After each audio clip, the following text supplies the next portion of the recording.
বাংলা বিষয়ের পরীক্ষা ছিল। পরীক্ষা শুরুতেই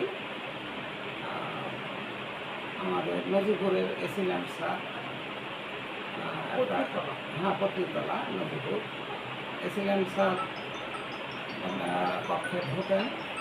ঢুকে দুজন শিক্ষার্থীর কাছে পাঠ্য বই দেখেছেন। দেখে উনি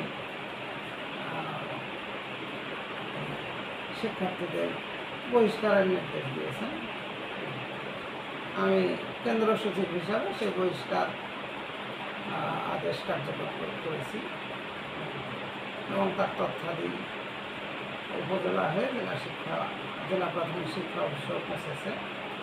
স্যার, আমরা একটা হাইকোর্টের আমি এরকম বিধি বা আদেশ সম্পর্কে অবগত নই। সেই সময় কি ওনারা কি বই দেখে দেখে লিখতেছিল নাকি বই ছিল মানে পাশে ছিল? সেই সময় আমি কক্ষে ছিলাম না, অর্থাৎ তারা কী করতেছিল জানি না। আমি তখনও অনেক বাচ্চা বারান্দায় এলোমেলো ঘুরতেছিল, সেইগুলোই আমি তাদের কক্ষে প্রবেশ করানোর তাগিদ দিচ্ছিলাম এবং পরীক্ষা শুরু হবে মানে পরীক্ষার শৃঙ্খলা মেনটেন করারই চেষ্টা করছিলাম ওই সময়। আর ইতিমধ্যেই ওখানে খবরটা শুনে আমি গেলাম।